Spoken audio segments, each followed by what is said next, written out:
Bienvenidas a En Privado, un programa para contribuir a una mejor calidad de vida.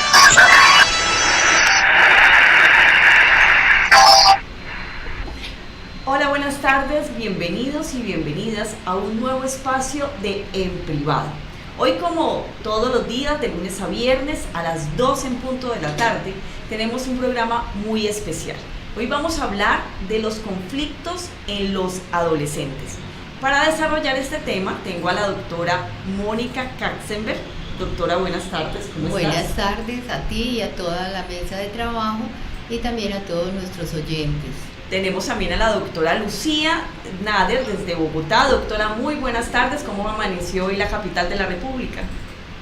Pues muy buenas tardes para todos nuestros seguidores. Un abrazo muy especial desde aquí, desde la capital de la República. Les quiero contar que amaneció un cielo absolutamente espectacular. Hemos tenido los cielos azules de Bogotá. Ahora por la tardecita ya empezó a nublarse, pero en términos generales hemos tenido un día absolutamente maravilloso. Qué bueno, doctora. Y también tenemos a nuestro comunicador social y periodista, Juan Fernando Roncayo. Juan, hola, ¿cómo estás? Doctora Ana Cristina, muchas gracias. A la doctora Mónica un saludo muy especial y a la doctora Lucía en Bogotá, muchos saludos. A nuestros seguidores recordarles que voy a estar muy pendiente de sus preguntas y comentarios y que también nos pueden escribir a la línea WhatsApp 322-423-2323. Bueno, entonces vamos a comenzar, doctoras, a desarrollar este tema sobre los conflictos en los adolescentes, porque es indudable que a veces la adolescencia se ve por parte de los padres como una etapa muy problemática. Muchos padres piden ayuda en cuanto, bueno, ¿qué hacer con mi hijo adolescente? Entonces yo la primera pregunta que le quiero hacer a la doctora Mónica, ¿es la adolescencia una etapa conflictiva? Bueno, yo creo que esto lo tenemos que poner igualmente como desde dos puntos. Realmente es una etapa conflictiva porque muere algo, pero nace algo igualmente. Muere esta niñez y se nace hacia la vida adulta, se nace hacia una serie de experiencias que en ese momento no se conocen, que están pasando y atravesando por dudas, quieren ser grandes, pero no lo son porque no son responsables, odian ser pequeños, pero en algunas cosas todavía dependen mucho y son pequeños. Claro, podemos decir, no son niños ni son adultos. Exactamente, pero entonces, ¿qué son? Exactamente. Entonces, en ese ¿qué son? Es como un segundo periodo de identidad, ¿sí? Pequeñitos se preguntaban quiénes eran, pero ahora, ¿quién no quiero ser, por ejemplo? Y no quieren ser iguales que los padres. Se pelean un poco con esta imagen de los padres, pero igualmente se forman grupos donde para ellos es más fácil aparecer grupalmente porque desaparecen como sujetos, claro, tienen mucho miedo. Aquí podemos hablar tanto de los adolescentes y de los padres. Empecemos por los padres. Los padres a veces ven a los adolescentes como un problema. ¿Qué les podemos decir a los padres para dejarlos de ver de esta manera? Pues lo primero que uno les tiene que decir es que no son un problema, pero no son un problema aunque causen problemas, pero ellos en sí no son un problema, tienen mucho susto, claro. Tienen mucho miedo de crecer, no saben cómo hacerlo, entonces hacen toda una serie de cosas que seguramente no son las más indicadas y que los llevan a equivocarse, y esta equivocación lo que les devuelve en ese proceso de identidad de quiénes son es que no sirven, es que no atinan a nada, es que no saben, es que están fracasando. Y en esa medida en que están fracasando, pues inmediatamente, ¿qué pueden hacer? Pues buscar otras cosas donde ellos aparentemente van a tener resultados. Y mira que pasa algo, los padres a veces no lo ven como sujetos importantes, o sea, como que los padres no tienen en cuenta lo que ellos dicen, lo que ellos opinan, lo que ellos quieren, porque hay dos polos, o ese padre que no escucha al hijo, o ese padre que le pide permiso al hijo para hacer algo. Y hoy estamos viendo que los padres sientan a los hijos, mira, voy a tomar una decisión, listo, está bien contar con la opinión, pero en muchas familias son los adolescentes los que hoy día, por ejemplo, están poniendo las normas y hasta muchos padres le tienen miedo a los hijos.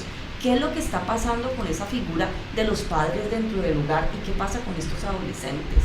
Sí, yo creo que a mí me gustaría remitirme un poco a la historia, a nuestra sociedad, a lo que han sido esos rituales de paso, donde antes el adolescente entraba a tener una figuración más rápidamente en la vida, dijéramos, adulta de la familia, en el sentido de que tenían responsabilidades. Por ejemplo, muchos adolescentes salían muy temprano a trabajar. Sí, exactamente. En general los mayores pues les tocaba salir, y si vivían en el campo con mayor razón, pero en general tenían que salir y ayudar en la casa, o si no, ayudar a los hermanitos porque eran familias numerosas, ¿sí?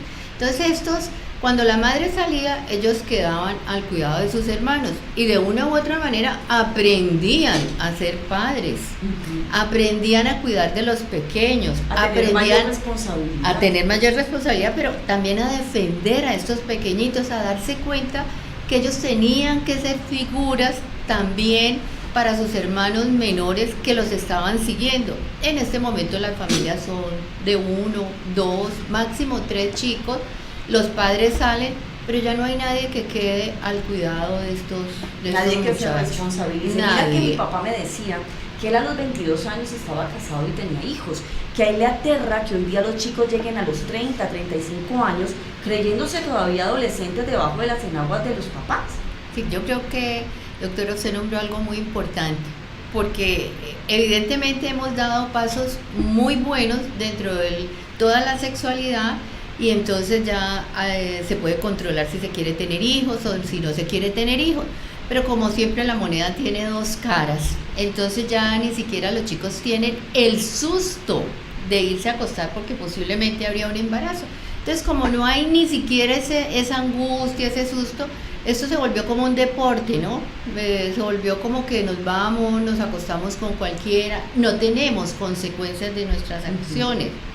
Entonces, ¿cómo se aprende, dijéramos, a tener consecuencias? Y si de pronto hay el embarazo, generalmente los padres están asumiendo a esos niños que nacen de esos embarazos no deseados, pero ni siquiera asumen la interrupción voluntaria del embarazo. O asumen eso, sí, pero están asumiendo los padres, dijéramos, las conductas de estos muchachos.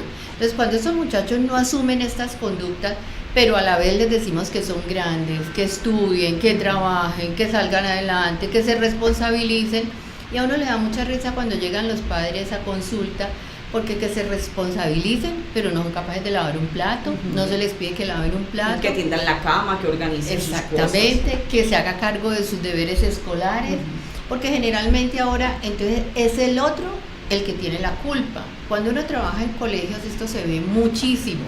El profesor tiene la culpa si le dejó o no le dejó tareas, si fueron muchas o muy poquitas, si el muchacho le hizo algo a otro compañero, lo que hablamos tanto, el otro es el culpable porque no lo castigaron. Ustedes han visto precisamente todo lo que se está dando alrededor pues de esta sentencia de la Corte, que yo creo que usted va a hablar luego de esto y por eso no quiero tomar allí como mucho la palabra, pero entonces estos padres que antes, si bien es cierto, había unos castigos muy grandes, muy malucos, muy severos también, además incluía la violencia física y emocional totalmente. Pero se asustaron y nos fuimos para el otro lado, se asustaron de tener una palabra, se asustaron de tener la autoridad, se asustaron de poner esos límites, que esa es la autoridad que estoy hablando. Autoridad ya no existe, casi que los muchachos son los que determinan, como usted decía, qué hacer. ¿Cuándo salimos? ¿Con quién salimos? ¿A qué hora llegamos? O yo no quiero ir, vayan ustedes, yo hago lo que yo quiera, porque esa es la otra parte. Sí, y salgo con quien quiera, o si no, hay amenazas, si no me voy de la casa, y los padres se angustian demasiado. Entonces perdieron esa autoridad allí, perdieron la pelea. Totalmente, yo digo que el día que a un hijo le diga me voy de la casa, pues eso es una buena experiencia también para que él pueda vivir y darse cuenta que la responsabilidad de vivir por fuera es demasiado grande. Sí. Esto no es un juego y no es un juego de niños. Mira que hay algo que vemos hoy día, como los padres, por ejemplo, lo que tú decías ahora, no colocan límites, pero resulta que es que son los hijos los que están haciendo lo que quieren. ¿Cómo pueden los padres empezar a tomar otra vez esa autoridad? ¿Cómo pueden marcar límites si no lo han hecho, por ejemplo? Porque, Katia, antes de que me respondas, porque hoy día muchos padres todavía siguen actuando como adolescentes, ellos mismos, nosotros mismos como padres. Es que eso era lo que le iba a contestar precisamente, doctora. ¿Cómo le parece cómo se toma un límite, cómo se toma una posición autoritaria frente al hijo si ellos mismos aún son adolescentes? Son adolescentes porque igualmente no han podido asumir ellos mismos la vida, se están regresando donde los padres, están poniendo a los abuelos a que cuiden los niños, no están asumiendo una tarea, están preocupados igualmente, demasiado diría yo, por el aspecto físico. No quiere decir esto que se descuiden, que no se esté bien, porque es que a veces nos vamos pues para los otros extremos, sino que parecemos como los hermanos de nuestros hijos. Y ahí es donde viene el error de considerar que somos sus amigos y no sus padres, que somos los que les ponemos límites, los que le dicen, mira qué pena, te estás equivocando, por ahí no es el camino, de esa manera no se hace. Pero si nosotros mismos estamos en la posición de pares de ellos, pues perdemos toda autoridad y se desdibuja esa autoridad que deberíamos tener. Y no tenemos claridad frente a cuáles son las normas le tenemos mucho miedo a decir no. Yo creo que ese no solamente es en la adolescencia, porque esto viene desde atrás. Ese no lo aprende el niño cuando está muy bebé, cuando está muy pequeñito. Pero como le tenemos miedo a que el niño, hay una expresión que uno oye mucho en consulta y es se frustra. Y entonces con ese cuento, pues que nosotros también los psicólogos, yo creo que tenemos responsabilidad en esa parte. Y todo hay que decirlo. La expresión de la personalidad y todos los conceptos que empezaron a ser tan tabú ya hace algunos años. Sí. Ese sí que es peor, ese de la personalidad, de la libertad de la personalidad, porque allí lo único que hacemos es confundirnos, ¿no? Y entonces no sabemos dónde tenemos que poner un límite, dónde tenemos que decirle no. ¿Cuál es el límite entre la confianza, la comunicación y la autoridad?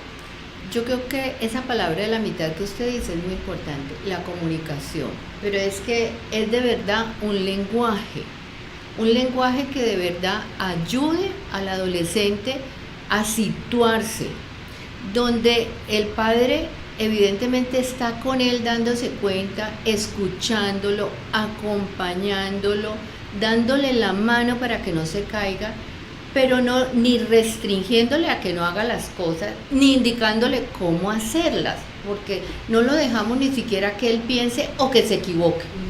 Y yo creo que la equivocación es necesaria para todo ser humano.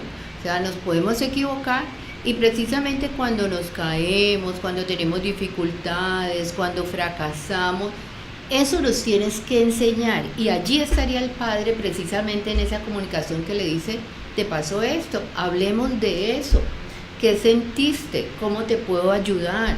No va a ser lo último, esta es una primera, pero vas a encontrar otros momentos y otros frentes donde vas a tener éxito. Pero como tenemos pánico de que vayan a fracasar, en ese pánico de fracasar, entonces simplemente le hacemos y le decimos qué hacer o no lo dejamos ni siquiera intentar hacer cosas. No, indudablemente aprendemos de nuestros errores. A medida que nos vamos equivocando, vamos ganando experiencia. A ellos también hay que dejarlos que asuman las consecuencias de sus actos, pero también que asuman las consecuencias de sus errores.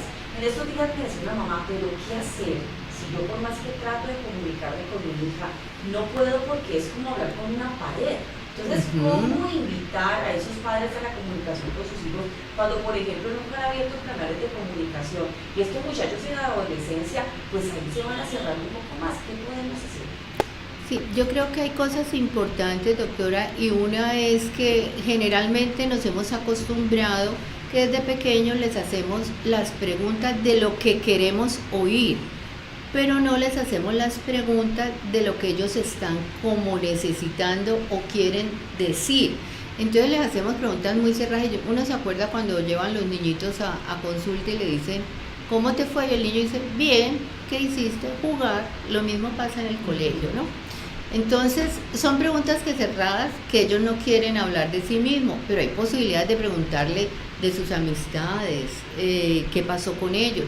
Y yo creo que en la medida en que no se les pregunta directamente, sino a través de qué pasa con sus amigos, ellos van pudiendo hablar de sí mismos, Claro, no se sienten amenazados. No hacerle preguntas cerradas, sí o no, que ellos que puedan ampliar un poco más su respuesta. Generar un diálogo. Porque tú le dices al adolescente cómo está, él te dice bien. Bien. No pasa, son O- monosílabos. O no quiero hablar, porque de verdad hay momentos en que ellos no quieren hablar y eso también lo tenemos que respetar. Es que hablar no necesariamente es que sentémonos y contémonos todo lo que está pasando. Hablar es un poquito también poder escuchar al otro, qué es lo que me quiere decir detrás de lo que me está diciendo, detrás de ese silencio, qué me quiere decir. Hay chicos que llegan también a consulta y sobre todo los adolescentes y se pueden pasar media hora en silencio y uno tiene que saber aguantar, dijéramos, ese silencio que es difícil, que es duro, pero que al final le pueden decir a uno, oye, sí que estuvo buena la sesión, ¿no? Claro. Y entonces, Porque ¿qué fue lo ellos bueno? están escuchando. ¿Qué es lo que él allí pensó en todo ese silencio? Y yo creo que los padres necesitarían eso, porque generalmente hemos sido acostumbrados de que preguntamos lo que queremos oír y no estamos escuchando al otro, qué es lo que nos está diciendo con sus gestos, con su Claro, pues, angustia. la comunicación no verbal que también es tan importante, Es pero otra eso no solamente comunicación. sucede con los adolescentes, sino en todas las relaciones interpersonales. En Somos todas. muy buenos para hablar, pero muy malos para escuchar y sobre todo tener la escucha activa. Ahorita vamos a ir con la sección de salud sexual y reproductiva con la doctora Lucía Nae, pero antes quiero darle un saludo a las personas que se conectan en este momento con nosotros, al señor Leonardo, a Juan David, a Samuel, a Hernán, a Eduardo, a Wilson, a Martín, a Juan, a Luis, a Alberto, a Karim, a Gloria, a Wilser, a Henry, a Juan Carlos, a Adriana, a todos los que se conectan en este momento con nosotros, un saludo muy especial y recordarles que estamos muy pendientes de sus comentarios y sus preguntas. Porque la vida es hoy y nuestro cuerpo valioso, es el momento de la salud sexual y reproductiva en privado. Sí, como muy bien lo señalaban mis compañeras Ana Cristina, la adolescencia es una etapa compleja, a veces no tan difícil como la queremos hacer ver, pero definitivamente una etapa que nos preocupa. Antes de entrar en la sección de salud sexual y reproductiva, quería dejarles planteada una inquietud de una oyente que nos dice que su hija de 13 años empezó a tener una vida sexual, dice ella, sin amor, sin el novio, como que una vida sexual un poco, digamos, libertaria para el gusto de la mamá. La mamá dice que siempre ha tenido, digamos, una actitud de confianza con ellas, pero que ella no sabe qué es lo que ha pasado y que no sabe cómo abordar esta situación, porque la niña está como en una franca rebeldía. Pero bueno, ahora refiriéndonos a nuestra salud sexual y reproductiva, hay una interesante nota sobre cómo las personas pueden contraer enfermedades de transmisión sexual sin tener relaciones sexuales. Sabemos que existen muchos mitos acerca de las enfermedades o de las infecciones de transmisión sexual, y aunque el virus de inmunodeficiencia humana ha descendido notablemente desde los años 90, hoy no se considera una enfermedad mortal, pero sí incurable.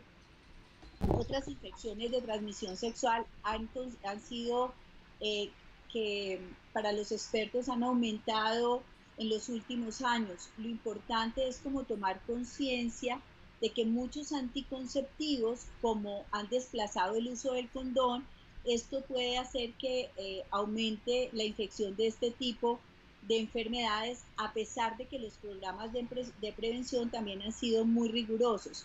Definitivamente muchas personas no notan los signos de infección, algunas no tienen unos síntomas muy claros, pero aquí les queremos indicar algunas cosas que pueden contribuir a las enfermedades de transmisión sexual. Por ejemplo, el chapstick, que muchas personas, por ejemplo, pueden tener un virus de papiloma humana, y que puede ser, hay dos tipos de papiloma humano, un oral y otro genital, y otros pueden propagarse a través del contacto directo, y muchas de las infecciones genitales del virus del papiloma humano pueden ser inofensivas y pueden desaparecer solas, pero recordemos que algunas pueden provocar verrugas genitales, incluso algunos tipos de cáncer. Entonces, si una persona, por ejemplo, tiene un herpes en los labios, utiliza estos chapstick o los cacaos, pues, para hidratarlos, o todas estas cremas que utilizamos para mantener húmedos los labios, y si tienen actividades con sexo oral, estas pueden extenderse.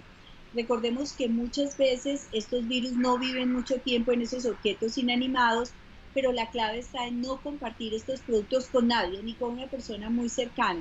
Los pintalabios, por ejemplo, no los compartamos. Otra cosa que uno no lo sabe, pero es la barba de los hombres. Hay un artículo que se produjo o se publicó en la revista Biología y Evolución, en donde los hombres que tenían un vello en la cara, además de que eran preferidos por las mujeres, bueno, y también por los hombres homosexuales, la barba es tendencia, pero el uso no adecuado de la barba puede provocar infecciones por hongos o por herpes. Hay que mantenerla muy bien aseada, detrás de esa barba pueden haber muchas enfermedades. Lo mismo que la depilación genital. La depilación púbica puede favorecer la infección por infecciones de transmisión sexual como los condilomas genitales, los herpes, los hongos o infecciones bacterianas. Las camas de rayos ultravioletas, cuando la gente va a estos sitios de bronceado, si no tienen cabinas bien desinfectadas, no se metan ahí. Si ustedes no ven que esa cabina está totalmente libre de infecciones, pues no se metan ahí. Lo mismo que las cabinas de tatuaje.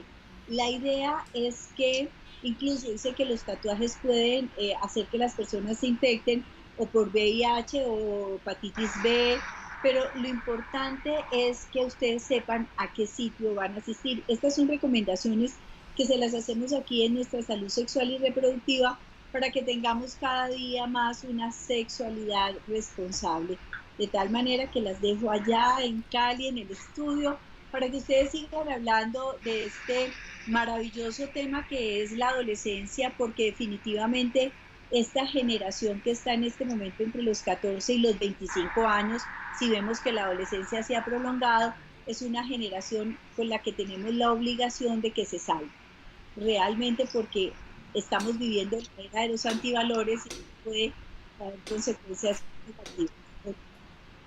Bueno, doctora Lucía, muchísimas gracias, que acaba de pasarla muy bien en Bogotá, y bueno, muchas gracias. Y precisamente los adolescentes hoy día, con tal de no tener, digamos, un inicio de su vida sexual, también tienen prácticas no penetrativas, como les decía la doctora Lucía, y prefieren el sexo oral, el sexo anal o contacto de la pelvis con pelvis como para tener orgasmos sin necesidad de penetrar, y eso nos está poniendo en riesgo de las enfermedades de transmisión sexual. Y ya que la doctora Lucía tocó este tema, quiero tocar con usted, doctora, el tema de la sexualidad temprana, porque uno de los aspectos, como decía la doctora Lucía ahora en el caso que nos contaba, de esta persona que nos sigue a través de la página, que estaba muy angustiada porque su hija de 13 años, ella lo decía, había perdido entre comillas la virginidad, algo que hoy día deberíamos abolir. No deberíamos hablar de virginidad, porque es que realmente una membrana en la entrada de la vagina no puede ser lo que le dé valor a una mujer, no puede ser lo que a una mujer la haga digna, por así decirlo. Tanto cuento que a uno le decían que la virginidad. Yo hablaría del inicio de la vida sexual, pero estamos viendo que los jóvenes entre más temprano están comenzando su vida sexual, pero también están haciéndolo de manera desordenada. Estamos viendo que hay mucha promiscuidad en la juventud hoy día, que están cambiando de pareja sexual frecuentemente, que cada 8 días pueden estar con otra pareja diferente, y que por eso se aumenta tanto el riesgo de todas las infecciones y enfermedades de transmisión sexual. Los jóvenes están como desbocados a todo lo que es sexo, drogas, alcohol, todas las cosas que son como extremas, porque como que les gusta también mucho la adrenalina en esta etapa, y ellos lo que están buscando siempre son cosas nuevas, y cuando se aburren de la novedad, entonces quieren otra cosa nueva. Vamos a orientar un poco a los padres de familia sobre el inicio temprano de esta sexualidad. ¿Por qué podemos ver que los jóvenes cada vez están comenzando más temprano su vida sexual? O sea, para ser adultos sí están sintiéndose niños, pero para comenzar la vida sexual a los 10, 11 años ya se creen adultos. Sí, yo creo que hay algo ahí muy importante, y es que en toda se ha perdido mucho como ideales también de un futuro, de qué va a pasar con ese futuro, porque hay cosas muy inciertas en este momento. Entonces la vida es como si ellos se la quisieran vivir de un solo trago. Pues la quisieran devorar, la vida es corta, la vida es hoy. Es ya.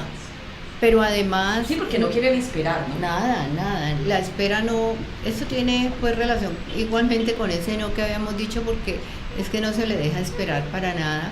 Entonces, igualmente acá, pero yo creo que es que no hay esa enseñanza de esa relación que con el otro me permite amar, me permite desear, sino que ahora simplemente es el placer, y el placer inmediato, momentáneo. Por eso hay el cambio de parejas, porque de verdad no hay unas relaciones que se lleve a una relación donde la otra persona para mí es valiosa, yo cuido de la otra persona, la otra persona me cuida. Claro. Es decir, nos relacionamos mutuamente, nos amamos, pero yo creo que no se llega al amor. Yo creo que el adolescente también está muy asustado de qué es eso. Entonces, simplemente es ese placer, pero también está en el grupo de los amigos que están retándolos mucho a que hay que empezar tempranamente la sexualidad, y hay que empezar tempranamente con las drogas. Entonces aquí vienen unas angustias, unos sustos, unas presiones sociales de parte de sus amigos. Sí, y uno lo encuentra en la consulta, como le dicen, pero si es que ya todas mis amigas tienen novio y todas se acostaron y yo no me atrevo a hablar porque cómo me van a mirar. Y eso tanto del muchacho como de la muchacha. Y peor si es hombre. Peor. Más presión social acerca de iniciar su vida sexual. Y además que todos estos cambios físicos que se dan en la adolescencia, donde sale casi que perjudicado un poco es el chico, porque la niña muy tempranamente es una chica bonita. Pero es que yo me quedo aterrada, uno a los 10, 11, 12 años era una niña, ahorita ves una niña de 12 años, parece una mujer de 20. Súper desarrollada, súper arreglada, ya con todos los escotes del mundo, o sea, se desarrollan muy rápido las niñas. Muy rápidamente, pero el chico entonces tiene una adolescencia que no es tan linda como de la niña. El chico se siente feo, se siente que tiene una nariz más grande que lo que la debería tener, unas piernas más largas, y entonces empiezan a toda esta cosa de hacer estos ejercicios para poder tener un cuerpo musculoso, para poderse mostrar. Entonces cada uno se está mostrando en su corporalidad desde sitios diferentes. Las niñas siendo muy grandes y queriendo ya parecer muy mujeres, como se dice, maquillándose, mostrando todo. Estamos en ese momento en una cultura donde casi que si no se muestra, no se vende. Que es fea expresión, como si las pero niñas tuvieran que venderse o sobreexponerse en las redes sociales como para lograr esa aceptación y para lograr likes, porque es impresionante la necesidad de aceptación que ellos necesitan a través de las redes sociales. Sí, y estas redes sociales muy peligrosamente, porque uno lo ve que además las chicas están accediendo no solamente a la relación sexual pues directamente con la pareja, sino a través de todos los medios, y entonces, pero luego, con todas las consecuencias que esto trae, como de que quedan estas grabaciones, y lo que se está mostrando es que en los colegios los mismos compañeros están vendiendo esto. Entonces, hay un susto mayor, yo diría en este momento, que el que teníamos anteriormente con ir a tener relaciones sexuales. Antes era el encuentro con el otro y qué va a pasar en eso. Eso que era la intimidad, que era manejado entre dos sujetos, ahora se volvió público. Exactamente. Mira que hemos hablado de cosas muy importantes. Por ejemplo, que el adolescente no asocia sexualidad con afectividad. No hay como ese vínculo. A uno le enseñaban, es que con el hombre que tú ames, con el que vayas al altar, con el que sea tu esposo, y siempre le enseñaban a uno a vincular afecto con sexualidad. Pero hoy día los jóvenes están más en la búsqueda del placer, más en la corporalidad, más como en la experiencia, porque es que uno ve que ellos están muy rápido y muy prestos a iniciar su vida sexual, pero es porque ellos quieren saber cómo es. O sea, que es como esa... por no quedarse atrás. Exacto. Y esa búsqueda de, bueno, yo lo quiero hacer por hacerlo. Muchas veces, sin importar, como tú misma decías ahora, las consecuencias. Y algo que también se ve muy afectado es la autoestima. Hay estudios que demuestran que generalmente los chicos que comienzan su vida sexual a muy temprana edad, fuera de que no lo disfrutan de la mejor manera, de que para ellos llega a ser hasta algo frustrante, poco satisfactorio, también lastima su autoestima. O sea, los chicos hoy día tienen baja autoestima, no se quieren lo suficiente, no se respetan lo suficiente, ellos también son incapaces de poner límites, de decir no toques mi cuerpo, no quiero estar contigo, sino que, por ejemplo, si el novio presiona a la novia diciéndole, si tú no te acuestas conmigo, yo me voy a acostar con tu amiga o con otra, la chica accede a esa clase de manipulaciones. Y el chico, con tal de que la chica no piense que él es gay o pues cualquier cosa de estas, entonces se ve muchas veces presionado, y ahí es donde muchos muchachos fracasan, porque en medio del susto puede que no tenga erección o pueda que venga una eyaculación demasiado rápida, y ahí la verdad es que el chico empieza a acumular frustraciones y tensiones. Así es. Pero además de esto, de estas angustias que produce esto, esta imagen de sí mismo que se ve tan lastimada, generalmente los padres inmediatamente como que les consiguen un reemplazo, en lugar de devolverlo sobre la imagen de sí mismo, y donde el padre allí sea el apoyo, donde le pueda devolver, mira, hablemos sobre esta persona, qué fue lo que te hizo, por qué fue esta relación de esta manera, qué te pasó a ti, por qué no miramos qué fue lo que sentiste. No hay ese acompañamiento, sino que precisamente consigamos otro, o pongámonos más lindas, o mostremos un poquito más. Mira que ahí es algo muy importante lo que acabas de decir, porque es que no está midiendo duelos. Si se le muere la mascota mañana o a las 2 horas, ahí hay otra mascota. Hay otra. Si la novia o el novio le termina, no, pues saca con más novios, consígase otro, saca con amigos, no se aboba, no se encierre, salga, conozca gente. O sea, no estamos dejando que los chicos expresen ese dolor y superen esas pérdidas y esos dolores. Claro. Entonces, son unos muchachos que cada vez pues se van sintiendo más inseguros. Cada vez están buscando más la adrenalina, porque es que no solamente es esto, sino que hay una adrenalina, hay una serie de competencias cargadas mucho de adrenalina, donde entonces están los deportes extremos, estos deportes extremos, que a ver cuál es el que más rápidamente hace cosas más peligrosas consigo mismo. No, nada más hasta los retos. Mira que después de la famosa ballena azul vino un reto de echarse agua caliente, y entre más caliente y más soportar el dolor la persona era el más fuerte. Doctora, a mí me gustaría que me explicara un asunto que regularmente pasa con los adolescentes.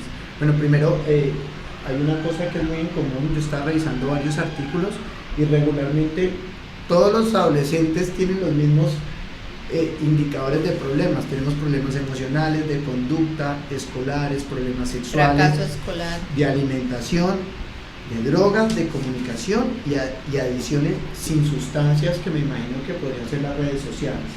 Pero la pregunta es, ¿por qué muchas veces cuando se hace una campaña a un adolescente, digamos una serie contra el suicidio, una publicidad para prevenir contagio de acto sexual, porque inicialmente se incrementa? O sea, sí. Pareciera que hiciera el efecto contrario en los adolescentes estas campañas. Yo creo que esa pregunta, Juan, es muy importante, supremamente importante, porque me hizo acordar de algo, y fue el hijo de una amiga que le dijo a la mamá: mamá, ¿es que nos quieren volver drogadictos? Entonces la mamá le dijo: ¿cómo así? ¿Por qué me estás diciendo eso? Dijo: mira, nos han hablado tanto de las drogas, de cómo se llaman, dónde se consiguen, quién nos las ofrece, que yo pienso que nos quieren volver drogadictos. O sea, son cosas que nos están, es más vale, informando cómo hacerlo, dónde hacerlo, y las que no conocíamos, pues entonces las empezamos a conocer. Pero además, si ya nos dijeron, ¿para qué nos vuelven a repetir? Entonces uno, y yo creo que a veces pasa lo mismo con las cuestiones de la sexualidad. Entonces hablamos también igualmente y les decimos, pero hay estos preservativos, pero hay el otro. Es verdad que eso es importante, pero deben ir acompañados. Deben ir acompañados de ese donde qué le significa a ese muchacho ingresar precisamente tempranamente a esa sexualidad, qué le significa precisamente esas drogas, por qué lo está haciendo, por qué no le damos también la palabra a ellos. Yo creo que hay una cosa muy importante y es que son estos sitios donde precisamente los ponemos a ellos a responsabilizarse a través de la palabra o de las acciones de otros, donde entonces hay causas comunes que se sacan adelante y donde cada uno entonces está pendiente de yo qué voy a conseguir, qué vamos a conseguir conjuntamente, a quién le vamos a ayudar, cómo vamos a hacer, por ejemplo, cosas tan simples como en los colegios a veces se hace que vamos a hacer recogida de libros, por ejemplo, para los de la escuelita tal, pero que ellos sean los que se responsabilicen. Ahora es el padre que va y compra el libro en la librería, o es el maestro que hace pues como toda la situación de cómo conseguir el libro, de cuánto cuesta, y no les damos la posibilidad, lo que yo decía al comienzo, de que ellos se sientan capaces, de que ellos se sientan valiosos. Entonces, como no tienen nada de esto y solamente nos quedamos en la información, es donde yo creo que tenemos que avanzar un poquito más, no quedarnos en la información, sino en la formación.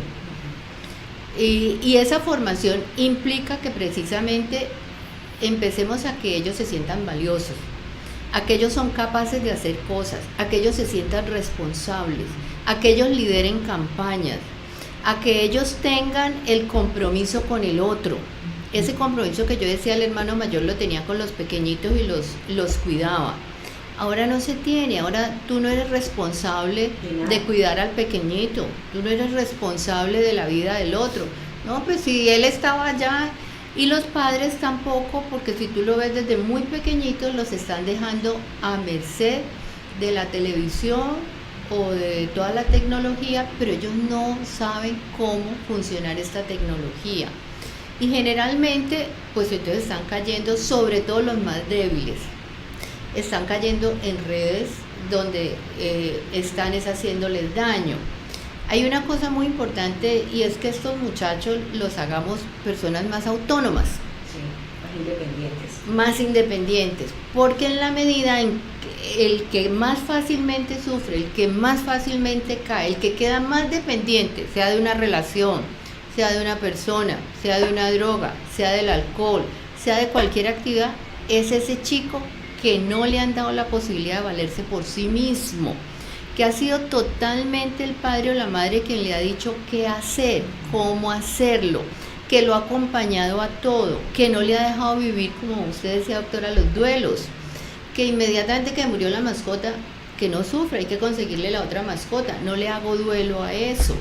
Entonces no me importa nada, no me importa caer en cosas que no tienen ningún sentido, porque de hecho la vida no está teniendo un sentido para ese muchacho.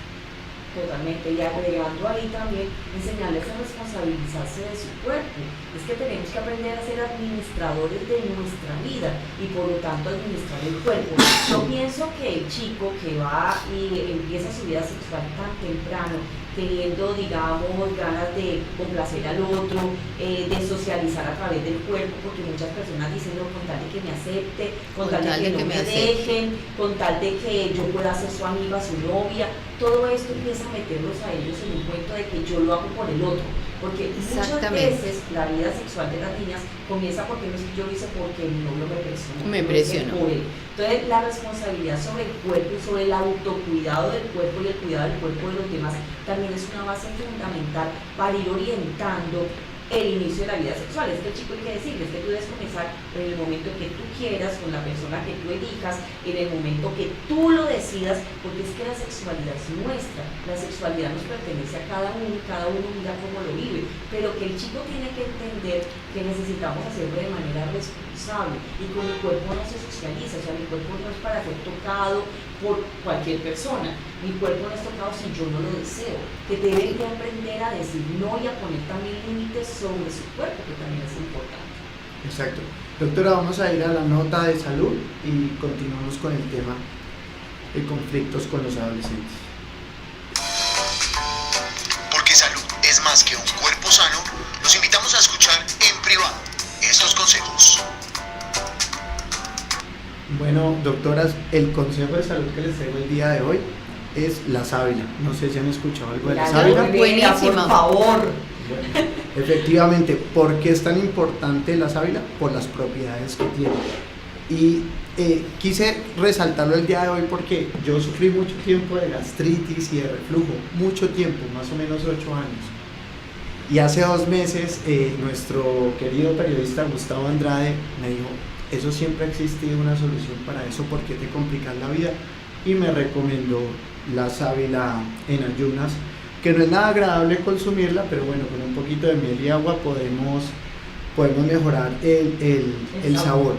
¿Por qué se los quiero recomendar? Miren, para la diabetes, para los problemas digestivos, para el asma, para la piel, mejora de la defensa, disminuye las grasas del organismo, fortalece el sistema inmunitario y antiinflamatorio natural. Te lo aplicas donde estés inflamado y también funciona como antiinflamatorio. Entonces, a todos nuestros seguidores, recomendarle la sábila en ayunas para mejorar su calidad de vida, sobre todo esas personas que sufren de gastritis y reflujo.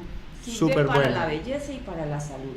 Exacto. Para la belleza porque para el cabello, la piel sirve muchísimo, y para la salud porque todas las propiedades que tú acabas de mencionar las logramos solamente cogiendo la penquita, abriéndola y consumiendo los cristales prácticamente todos los días. Y les voy a decir para qué otra cosa, para las quemaduras. Sí.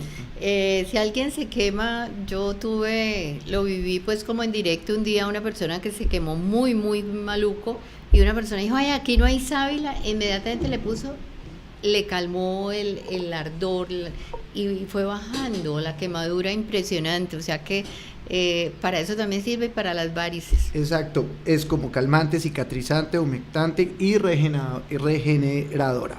O sea que a todos invitarlos a consumir más sábila todos los días. Doctora, otro aspecto muy importante que yo quiero tratar sobre los trastornos alimenticios. Cada vez más vemos más niñas o con algún trastorno con bulimia, con anorexia, o adolescentes que sufren de obesidad porque la ansiedad los lleva a comer muchísimo. Como tú decías ahora, ellos tienen una cantidad de vacíos, una cantidad de miedos, y muchas veces es a través de la alimentación que ellos suplen esos vacíos. Hablemos un poco, porque también los padres les angustia qué hacer cuando, por ejemplo, su hija no come porque es que no quiere estar gorda, no come la alimentación completa, o bota la comida, o cuando ella come sale corriendo para el baño a vomitar, y todas estas situaciones que empiezan a poner a los padres también en un dilema de no saber qué hacer con sus hijos e hijas adolescentes. Este problema me parece un poco más complejo en la medida que de verdad uno dice, allí sí hay unos trastornos psíquicos un poco más fuertes, y que es fundamental que los padres consulten a un especialista, porque si bien es cierto que en la adolescencia está todo el tema de la muerte tan cercano al adolescente, porque hay precisamente como esa angustia de que muera la niñez. No se habla de estas cosas, no se ha hablado de los suicidios porque le tenemos miedo, sobre todo los padres le tienen mucho miedo a que les digan que sus hijos están pasando por una crisis, por una etapa difícil, y entonces hay esta negación a poder hablar de esto. Pero yo pienso que en los casos de bulimia y anorexia, es decir, cuando estas niñas están peleando tanto con la comida de una u otra manera, hay un fuerte rechazo a su propia imagen, a sí misma, y como decía al comienzo, yo creo que la mejor opción, y los que los padres lo ayudarían más, porque no hacemos nada obligándolos a lo uno o a lo otro. Si los obligamos a comer, ellos van a salir y a vomitar, o van a tomar, para hacer algo. Sí, para cualquier cosa. Es decir, que lo más indicado que yo diría aquí es, por favor, consulten un especialista, porque hay otros problemas psíquicos allí enredados un poco más graves y que tienen que ver con esa con esa angustia que están sintiendo de no sentirse bien, de sentirse rechazados, de no sentirse bonita. Puede que nadie lo rechace, puede que todo el mundo le diga que es linda. Pero ella misma se puede ver mal. Pero ella es la que se ve, vemos estas chicas que se miran en el espejo y tienen un cuerpo muy lindo y aún muchas ya muy flacas y están diciendo, estoy gorda. Hay una adoración ahora a la figura y entonces en toda esa adoración y en todos esos parámetros que están poniendo los muchachos, pues ella no se siente que está muy mirada y no tiene necesariamente que verlo, repito, de que sea mirada o no mirada, porque es una cuestión que ya está arraigada en sí mismo, porque uno puede ser gordo o flaco, pero quererse a sí mismo. Y desde ese lugar que uno se proyecta como querido, el otro lo está mirando igualmente como una persona que es querida. ¿Cuántas gorditas no vemos que bailan magníficamente y que son la reina de la fiesta? Que todo el mundo la saca sin ser la más linda. Porque bailan, porque hacen. Hay como una cultura fitness donde lo más importante es el cuerpo. Los gimnasios mantienen a reventar y las bibliotecas vacías. Es que las bibliotecas siempre han mantenido desafortunadamente, y sobre todo aquí en Cali, vacías, y todas las librerías quiebran. O sea, culto al cuerpo y la parte intelectual nada que ver. Aquí hay una acotación y una pregunta de una de nuestras seguidoras. Ella se llama María Claudia y nos dice, ¿cómo hacer para fortalecer el carácter de mi hija y que aprenda a decir no? ¿Qué debemos hacer para enseñarles a estos muchachos? Digan no accedan a la presión social, no accedan a lo que sus amigos o las otras personas quieren. Aprendan a decir no cuando ustedes no están de acuerdo con algo. Aprendan a huir. ¿Cómo hacer? Pues yo creo que es importante empezar también porque los padres se pregunten si de verdad ellos sí pueden decir no.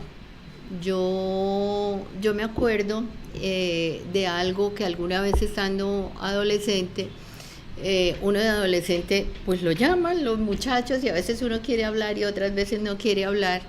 Y me acuerdo que a mi papá yo le decía con el dedo que no va a pasar, que no estaba, que le diga que no, pues estaba esperando otra llamada. Y entonces él dijo, venga, pase usted, dígale que no quiere hablar con él.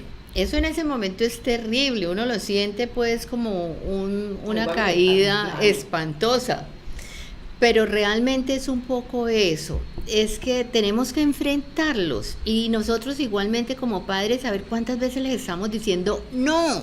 Ya que es algo muy importante, ¿sí? A los papás no les gusta decir no porque lo que tú decías al principio del programa, se frustra, se va a sentir mal, no es que yo nunca estoy con él o con ella, entonces tengo que decirle que sea todo porque pobrecito. Acompáñelo a donde esa persona que está diciendo no me siento bien, acompáñelo a pensar qué es lo que nos lo hace sentir bien, que el adolescente pueda decirle, es que yo no creo en esto o aquello o en tal cosa, o yo no soy capaz de hacer esto. Y que ellos aprendan a sustentar sus puntos de vista. Exactamente, que lo ayude a construir eso. Y a construir argumentos, porque uno le pregunta al adolescente y te dicen sí o no, pero uno les pregunta el por qué, y ellos mismos no saben el por qué. Sí, es que no nos enseñaron generalmente a argumentar, sino a pelear. Entonces cuando aprendemos un poquito de eso, pues podemos argumentarle al otro por qué no lo queremos, pero siempre ese padre tiene que estar allí acompañándolo, pero también, aunque el muchacho se enoje, tiene que decirle que no puede salir, claro, que no puede ir a tal cosa, que no puede ir a todo lo que él quiera, a todo lo que él quiera, porque va a aprender a pelear. No puede acceder a todo lo que él quiera y no se le debe dar todo lo que pida, que también es muy importante. Claro, exacto. Aprende a pelear. Doctora, uno en la vida sabe que siempre va a sentir el rechazo, siempre va a haber una materia que uno se va a tirar, siempre va a pasar algo que lo afecte a uno y me parece que hoy en día los padres no preparan a los hijos para la realidad, es que en la realidad están las buenas y las malas, en la realidad nos enamoramos, pero en la realidad también sufrimos por amor, entonces yo creo que si no le enseñamos al adolescente a sentir, porque es que yo creo que es que una cosa es que ocultamos un poco de sentimientos y emociones cuando no los dejamos sentir tristeza, sentir duelo, entonces es un poco decirle a los papás, ojo pues ahí. Ajá. Y no es dejarlos sentir la tristeza solos, ¿no? No, claro, acompañarlos en el momento de la tristeza, pero que ellos entiendan que hace parte de la vida y que no siempre va a estar papá y mamá para estar en esa tristeza, que alguna vez le va a tocar enfrentar su tristeza solo y que tiene que aprender cómo superar esa tristeza. Y que la va a superar, sobre Claro, todo darle y que aliciente todo de pasa. que la va a superar y que va a conseguir otra cosa luego. Y algo importante, que en el momento duele, pero que después se va a reír de ese dolor y que lo va a contar como una anécdota. Que se va a sentir fortalecido de haber dicho no, de haber sentirse importante, de sentir que el otro a lo mejor lo va a buscar, que a lo mejor van a decir, mire lo que me perdí, ¿sí? Pero no nos enseñan a eso, sino que la satisfacción es inmediata y entonces volvemos a lo mismo, porque entonces la inmediatez de irse a acostar, la inmediatez de las drogas, la inmediatez de todo. Así es. Del alcohol, de las rumbas, de todo lo que ellos quieren, como devorarse en un solo día, devorarse el mundo y no vivir procesos, porque hoy día ya no está el proceso ni para el enamoramiento.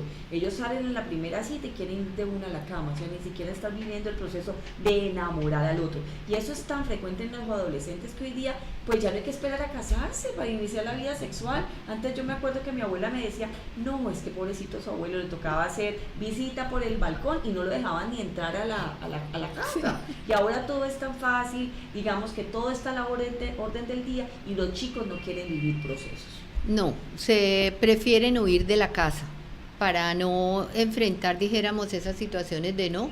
Entonces nos vamos de la casa y simplemente entonces ya no tenemos nada que nos haga como cuestionarnos. El conflicto en la vida es necesario. Totalmente. Y por eso, como es necesario el conflicto en la vida, por favor, papás, no asientan a todo. Por favor, díganles no a algunas cosas. Por favor, cálmenlos, ¿sí? Y díganle que también hay un mañana. Es que si no les hablamos de que hay un mañana, todo muere hoy. Y hay mucho susto de que todo se acabe hoy. Y que también ellos vayan haciendo un poco de tolerancia a la frustración. Cuando le decimos que no, ese niño sabe que todo lo que quiera no lo va a poder lograr y eso lo va a fortalecer. Bueno, doctora, muchísimas gracias por haber estado con nosotros. A la doctora Lucía desde Bogotá, muchas gracias también por esa valiosa intervención. Juan, muchas gracias como siempre por haber estado aquí con nosotros. Gracias, doctora, y a nuestros seguidores decirles que pues sí, que pueden complementar nuestros temas por nuestras redes sociales de Luciana Era Asociados. Tenemos un pool de psicólogas y médicos increíbles en www.lucianaerasociados.com, en donde pueden acceder a todos los servicios que necesiten. Y nada, pues recordarles que todos los días de 2 a 3 de la tarde estamos en vivo por Facebook Live. Claro que sí, mañana en privado de 2 a 3 de la tarde. A todos ustedes muchísimas gracias y una feliz tarde.